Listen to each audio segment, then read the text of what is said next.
You will be very surprised when you find out who was the first person to enter paradise. As is known, the fall of Adam and Eve entailed tragic consequences. Man was forced to leave the Garden of Eden, the heavenly abode. And even without the right to return. As it is said in the Bible, and he drove out Adam, and placed at the east of the Garden of Eden cherubim, and a flaming sword which turned every way, to keep the way to the tree of life.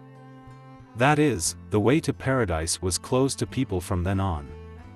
But the history of mankind continued to develop. And now there were righteous people who lived the way God wanted. However, even they did not dare to dream of entering paradise. Why? Because as a result of the fall, human nature was distorted. It became passionate, corruptible and mortal. Man could no longer help but sin. It is like a person with bronchitis who cannot stop coughing.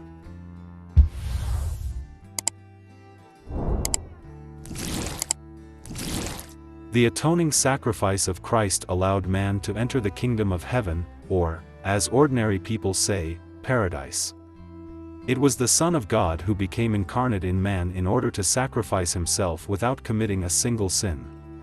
And to sacrifice himself not to God the Father, as many people think, but to us, that is, to humanity. But let's return to our question. So who was the first to enter paradise after the sacrifice of Christ? So, we know from the Gospel that Jesus was crucified with 2 thieves. From the New Testament we know that, in addition to Jesus Christ, 3 thieves were also sentenced to death. One of them, named Barabbas, was pardoned and released in honor of the holiday of Pascha, or Passover. The other 2 were crucified on Mount Golgotha. That day, 3 crosses were erected on the mountain. Jesus Christ was in the center, and on the other 2 were the thieves, Dismas and Gestas. This episode is described in detail in the Gospel of Luke. In the last minutes of his life, Gestas turned to Christ with a request to save everyone. One of the hanged villains reviled him and said, "If you are Christ, save yourself and us." The second thief repented of his deeds and also asked for salvation, but for the salvation of the soul, not the body. And we are condemned justly, for we received the due reward of our deeds, but this man did nothing wrong. And he said to Jesus, "Remember me, Lord, when you come into your kingdom." And Jesus said to him, "Verily I say to you, today you will be with me in paradise." But what is special about this phrase? Firstly, the prudent thief recognized Christ as the Lord. Secondly, he repented, thinking that he could never be forgiven by God, because he understood what kind of life he had led before.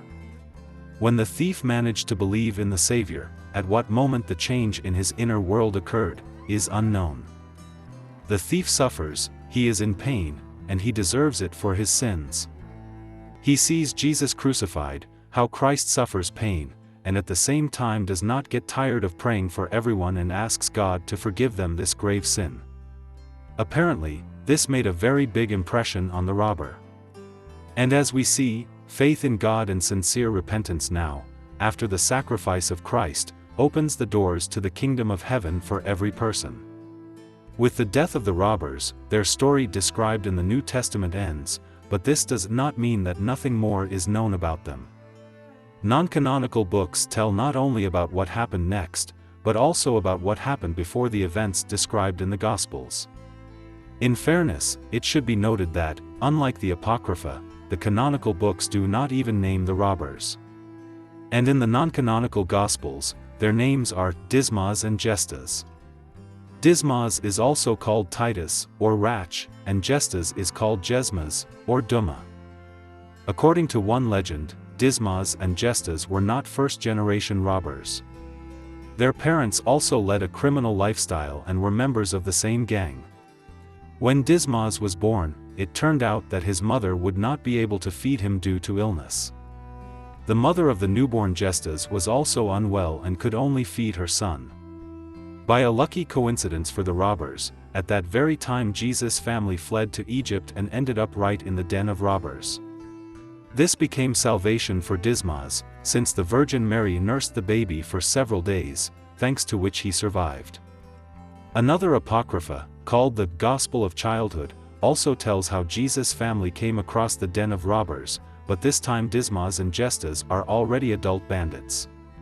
While their colleagues were resting after another case, 2 robbers stood guard and noticed Jesus and the Virgin Mary.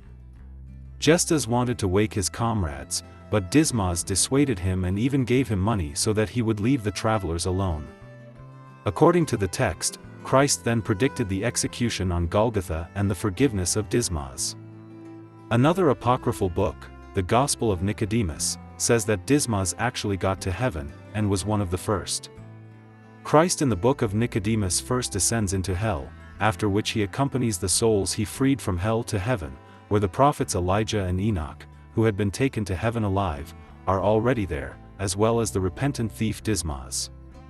Now in many Christian denominations this thief is called Prudent. He is also often depicted on icons in the Orthodox Church of the Eastern Rite.